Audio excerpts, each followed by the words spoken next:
वर्तमान की दुनिया के दोस्तों नमस्कार, मैं अखिलेश कुमार। आज हम बात करेंगे यूपीएससी सीएससी 2022 सामान्य अध्ययन प्रथम प्रश्न पत्र के पहले प्रश्न की।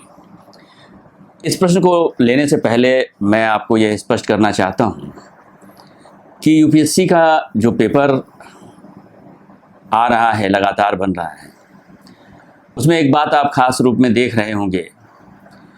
अव्वल तो उन्होंने मेडिवल इंडिया के क्वेश्चंस को, खासकर सल्तनत और मुगल काल के क्वेश्चंस को लेना बंद किया हुआ है। ये ट्रेंड एक चल रहा है अभी फ़िलहाल का। इसके अलावा विश्व इतिहास से भी संबंधित प्रश्न वो ले नहीं रहे हैं। लेकिन इसका मतलब ये नहीं है कि आप इन दोनों संदर्भों को छोड़ देंगे, बल्कि इन पर आप तैयारी करेंगे और बेहतर तैयारी करेंगे, और लेकिन थोड़ा सेलेक्टिव तैयारी करेंगे। जैसे सामान्य रूप से यह भी आप देख रहे हैं कि इतिहास के प्रश्नों की जगह कला और संस्कृति के प्रश्न, जो कि इतिहास का ही हिस्सा हैं, वह लिए जा रहे हैं। इसलिए आपको कला और संस्कृति के प्रश्नों पर खास जोर देना चाहिए, क्योंकि यह संभावना है कि आने वाले सालों में भी कला और संस्कृति के प्रश्नों पर ही इनका खासा जोर रहेगा। यूपीएससी के पेपर की एक खास विशेषता और भी है जो लगातार परिमार्जित होती जा रही है, और वो ये है कि ये कॉन्सेप्चुअल यानी अवधारणात्मक प्रश्नों पर ज़्यादा ध्यान दे रहे हैं। और वो प्रश्न जो अवधारणात्मक हैं उसमें भी किसी तरह की दार्शनिक या किसी तरह के ऐतिहासिक संदर्भों में नहीं, बल्कि इतिहास को भी, कला को भी और संस्कृति को भी समाज के संदर्भों में व्याख्यायित करने की कोशिश कर रहे हैं। इस बार जो भी प्रश्न आए हैं इतिहास से रिलेटेड या इतिहास से संबंधित जो भी प्रश्न हैं, उसमें खास बात देखेंगे आप कि वह कहीं ना कहीं समाज सापेक्षी हैं, यानी उसमें कहीं ना कहीं समाज जुड़ा हुआ है, और उसी के संदर्भ में आपको उन सवालों को का जवाब देना है। आधुनिक इतिहास के प्रश्नों को छोड़ दीजिए। तो इस संदर्भ को भी आप दिमाग में रखिए कि जब भी आप इतिहास को पढ़िए, कला और संस्कृति को पढ़िए, तो उस पढ़ने के दौरान इस बात का हमेशा दिमाग आपका काम करना चाहिए, इस बात पर कि वह उस समय के समाज से भी जुड़ा हो, उस समय के सांस्कृतिक परिवेश से भी जुड़ा हो। जैसे ही आप मूर्तिकला के बारे में पढ़ते हैं या स्थापत्य कला के बारे में पढ़ते हैं, तो उस समय के समाज को भी पढ़िए, उस समय के समाज को भी जानने की कोशिश कीजिए, और उस समाज का प्रभाव जो है वह किस तरह से इन कलाओं पर, संस्कृति पर और व्यापक रूप से, व्यापक परिप्रेक्ष्य में राजनीति और अर्थव्यवस्था पर कैसे समाज का प्रभाव पड़ता है, उसको भी समझने की कोशिश कीजिए। खैर, मैं पहला प्रश्न उठाता हूं, और यह प्रश्न है, स्पष्ट करें कि मध्यकालीन भारतीय मंदिरों की मूर्तिकला उस दौर के सामाजिक जीवन का प्रतिनिधित्व करती है। 150 शब्दों के इस प्रश्न पर जिस बात पे आपको ज़्यादा जोर देना है वह यह है कि एक तो मध्यकालीन दौर की बात की जा रही है, और उसके साथ साथ मंदिरों की मूर्तिकला के बारे में बात की जा रही है, और यह पूछा जा रहा है कि सामाजिक जीवन का इन मंदिरों की मूर्तिकला पर क्या प्रभाव पड़ा। दरअसल ये किस तरह से आप बताएंगे कि सामाजिक, जो इसमें का जो सामाजिक जीवन था मध्यकालीन दौर का, उसका भारत की जो मंदिर मूर्तिकला थी, तो उस मंदिरों की मूर्तिकला के जो विषय थे, जो उनकी बनावट थी, जो उसकी संस्कृति थी, जो उनकी धार्मिक प्राथमिकताएं थी उस दौर की, उस पर क्या प्रभाव पड़ा। तो यह भी आपको यहाँ स्पष्ट होना चाहिए कि मध्यकालीन दौर में जो पूर्व मध्यकाल का दौर है, यानी मध्यकाल का शुरुआती दौर जिसे कहते हैं, आप कह सकते हैं आप, और एक हद तक उसे बढ़ाकर चोल शासन के अंतर्गत, और काफ़ी हद तक आप उसे सल्तनत काल के शुरुआती दौर तक ले आ सकते हैं, क्योंकि इसी दौर में सबसे ज़्यादा मंदिरों की कला का विकास हुआ, जिसमें कि सर्वप्रमुख दक्षिण भारत रहा। लेकिन उसी दौर में और उसके बाद के कुछ वर्षों में, कुछ शताब्दियों में खजुराहो और बाकी लिंगराज मंदिर, खजुराहो का मंदिर या अन्य मंदिर बनने शुरू हुए थे। तो इस पूरे परिप्रेक्ष्य में ही इस प्रश्न को आपको सोचना है, आपको समझना है। तो इसमें जब आप लिखेंगे तो आपको यह दिमाग में रहना चाहिए कि उस समय के जो राजनीतिक और सामाजिक बदलाव थे वो क्या थे। आप गौर करेंगे तो गुप्त काल के बाद का जो दौर है, यहाँ तक कि हर्ष काल के बाद का भी जो दौर है, जिसमें सामंतवाद अपनी चरम अवस्था में था सामंतवाद का विकास।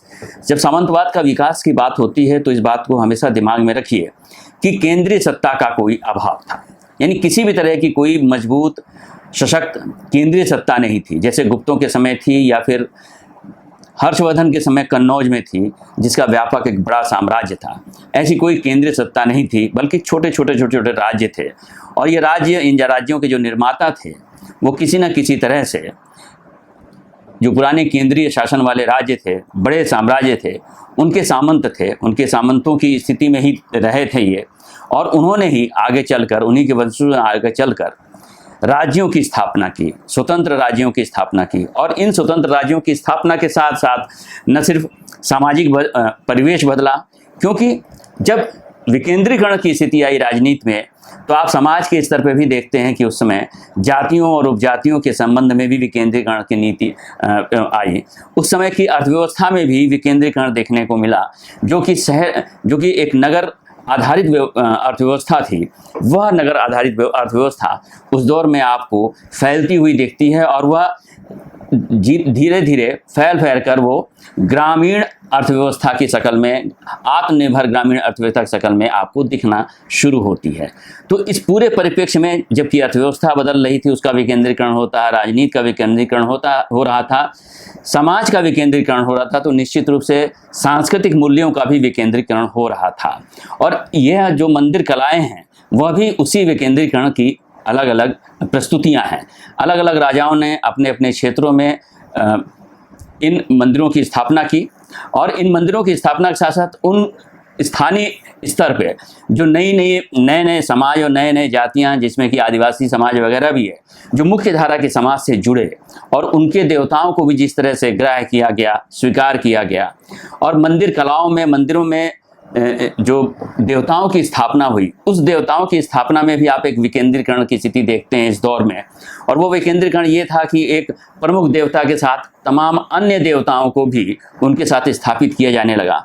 इसका निश्चित रूप से प्रभाव उस समय की मूर्तिकला पे पड़ा, और मूर्तिकला भी जो कि एक खास तरह की स्थितियों में पहले थी, और राजाओं के संरक्षण में ही फली फूलती थी, केंद्रीय शासन के संरक्षण में ही फल फूल रही थी, और इसलिए वह राजाओं के या शासन केंद्रित मूर्तिकला थी। इसमें इस समय आप देखते हैं कि उसमें भी विकेंद्रीकरण देखने को मिलता है, यानी वह समाज सापेक्ष मूर्तिकला का विकास देखने को मिलता है। और इसी संदर्भ में आपको इस प्रश्न को समझना है। मैंने जिस तरह से इस प्रश्न को समझा, वह प्रश्न इस तरह से है, और मैंने इसका उत्तर इस तरह से समझने की कोशिश की है कि मध्यकालीन मूर्तिकला तत्कालीन राजनीतिक और सामाजिक बदलावों से प्रभावित थी। राजनीतिक रूप से सत्ता का विकेंद्रीकरण और सामाजिक रूप से वैदिक धर्म का विस्तार, उसमें स्थानीय देवताओं का प्रवेश, सामाजिक संबंधों में विविधता, मानवीय रूपों और भावों की अभिव्यक्ति आदि इस काल की मूर्तिकला को प्रभावित करते हैं। इस दौर की मूर्तियों में मांसलता, लाश, शरीर के विभिन्न प्रकार के लोच पर ज़्यादा बल दिया गया। इनकी मुद्राएं तथा भाव भंगिमाएं बड़ी सजीव तथा सशक्त थी। निश्चित रूप से समाज का ही प्रभाव था कि उसमें देखते हैं जो समाज के जो तमाम रूप हैं, प्रतिरूप हैं, कुरूप हैं, उन सारी चीज़ों का संग्रह जो था वहाँ उस समय की मूर्तियों में दिखता है। उसमें मांसलता दिखती है, एक तरह का अल्हड़पन दिखता है, लास्य दिखता है, उसमें शरीर की विभिन्न तरह के लोच और विभिन्न कोणों पे की भंगिमाएँ दिखती हैं। खासकर स्त्री और पुरुष की जो मूर्तियां बनाई गई, जैसा कि खजुराहो के मंदिरों में हुआ या कोणार्क के मंदिरों में हम इस समय के देखते हैं। खजुराहो, कोणार्क, महाबलीपुरम आदि स्थानों के मंदिरों की भित्ति पर बने देवी देवता, ऋषि संत, नर्तक नर्तकी, नायक नायिका, संगीतकार, योद्धाओं की मूर्तियां तत्कालीन सामाजिक जीवन में आध्यात्मिकता के साथ साथ श्रृंगार रस की विभिन्न अभिव्यक्तियों को स्पष्ट करते हैं। यानी आप इस दौर में यह देख रहे हैं कि मंदिर जो थे वो सिर्फ आध्यात्म का केंद्र ही नहीं थे। आध्यात्म था और वो मंदिर के अंदर था, जहाँ पे देवताओं की मूर्तियाँ रखी थी। लेकिन मंदिरों के बाहर का जो पूरा परिप्रेक्ष्य था वह सांसारिक था। सांसारिक के संदर्भों में भी था कि उसके जो विषय थे, मंदिरों के बाहर जो मूर्तियां लगी थी उनकी दीवारों पर, उनके जो विषय थे वह आम जनजीवन के विषय थे। उन्हीं को प्रतीकों के रूप में वहाँ पर स्थापित किया गया था, इस्तेमाल किया गया था। मंदिरों की दीवारों पर ज्यामितीय रेखाओं के अनुपालन से निर्मित मूर्तियाँ वैविध्यपरक विषय प्रस्तुत करती हैं। इनमें स्त्री पुरुषों के केश विन्यास, वेशभूषा, उनके साज श्रृंगार, पत्थर ढोने वाले श्रमिक और नक्काशी करने वाले कलाकारों की उत्कीर्ण मूर्तियाँ, पौराणिक कथाओं के पात्र, दिक्पाल आदि सामान्य जीवन के विविध रूपों को तत्कालीन सामाजिक सांस्कृतिक संदर्भों में प्रस्तुत करते हैं। क्योंकि यह वह 150 शब्दों का प्रश्न है, इसमें आपको बहुत ज़्यादा स्वतंत्रता लिखने की नहीं है, और इसमें आपको शब्दों का चुनाव भी आपको उसी के अनुसार करना है कि आप अधिकतम 160 शब्दों के भीतर इसको निपटा दीजिए। और इसी संदर्भ में मैंने ये लिखने की कोशिश की है, ये बताने की कोशिश की है, और मुझे लगता है कि इस प्रश्न का उत्तर इस तरह से होना चाहिए। शुक्रिया। अगर वर्तमान की यह पहल आपको पसंद आई हो तो हमारे वीडियो को लाइक करें और चैनल को सब्सक्राइब करें। शुक्रिया।